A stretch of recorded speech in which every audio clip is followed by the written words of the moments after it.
Hi, welcome to the Java programming tutorial. The last tutorial we're looking at passing objects to methods. This tutorial we're going to look at passing objects to constructors, so you pass them to classes. So when you create an instance of a class, we've got like third class here, second class, fourth class, and we can make as many instances of these, and each one is a different copy. The last tutorial was about reference and value, passing by reference and value. So yeah, I think I'm not too sure, but this is what we're going to look at today.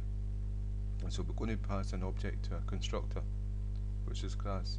So we can make as many copies of this prototype answer class as we want, and so that's called instantiation. Make an instance of it, and each instance is a different copy. And so what we can do is we can overload the constructors. You make an instance, the constructor from that class is executed, and whatever values is inside the constructor, like values for variables or methods to run, will be executed during the creation of that class. And so you can have different constructors to do different jobs that take different arguments passed to them, and they'll do different things.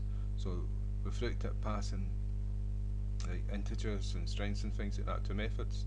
Well, what you can do is you can pass objects to methods as well, and we've done that before. But what we're going to look at is passing the methods to the constructor, which means that when you make an instance, we're passing an object to a constructor, so which means when you make an instance of a class, that class will be passed a whole object, an instance of a class, and within that constructor you'll put code in to do something with that class. So you might just want to do one thing from that class, or you may want to do many things. You can access its data members, its variables, or you can access its methods and do things with it. So you can imagine it's very powerful, and that's what I'm going to show you. And so I tidied up the main as it should be. Went to second class. We had, if I delete this, we had a TC class, which is the third class, and we called it TC instance, and we had the fourth class, and we called it FC, and we made the instances of these class here, and there was no parameters passed. But what I'm going to do is pass FC into here, the third class, and in the fourth class it's called, sorry. And the fourth class, we had all private members, but I made this one, the fifth one, public, so that we could see it, it was visible and we could use it, and that that was education. So, and then I went to the third class, we had a constructor with no arguments. I copied it. If I take this away, that's a complete copy, and pasted it underneath it, and you'll see that, oops, I've done the wrong thing there, sorry, undo, took the wrong one out, take this away here. Like what we're passing to the constructor, I took away, and you'll see that an error is created because these are identical, and the difference between the constructors is the arguments they take. So what I'm going to do is we're going to pass the fourth class to it, so the data type is fourth class space, and we're going to call it something, so FCP, why not just call it that.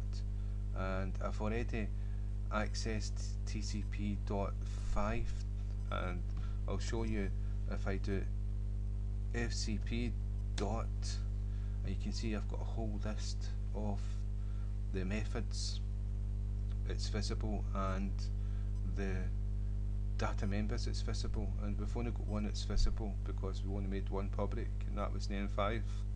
And so we've got this method here from the fourth class, and that's it there. So we had access to it, we could run that if we wanted to, but we don't, we just want to demonstrate. And so you can imagine how big a class can be, and it can have very useful methods, and it can also have good data types to use. And so you can use them to enhance your class. And so what we're going to do is print that out, and so how we accessed it was by the name we used and fcp dot name5. So we're going to print that to screen. It's going to be education. And so if we go back to the second class, what we've done is we've passed, this is us created an instance of TCP with no arguments. So that will be the constructor without the fourth class passed to it. And so to pass a class, we created an instance, fourth class FC, and that's the instance there. And so if we just need to put in its name FC, and that's us past that argument. And we're going to call TCP first. So TCP first is going to be created. It's going to create an object, and it's going to run education from this class. Then it's going to do its job, what it does, and that's print out 777 so many times from the array. And then this is going to be executed, and it's going to print out all the different strings, and I'll show you. So there you can go. That was the last argument here. That method was program, education, channel, video. That's all different strings.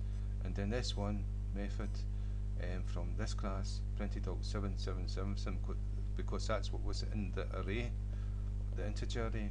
And the very first command is when it took the object FC, it printed out education. And I'll prove that because before we run any array or anything inside this constructor, the first thing we've done was print out education. And it came from the fourth class. So that's passing an object. I've only done it very simple so that you can see, but imagine that you've got a really good powerful class with really good methods, very useful methods. Well, you can pass that class, that object, to your constructor of a class that you've made, and you can use those. So it's very useful. So again, thank you for your time. I hope that's been of use.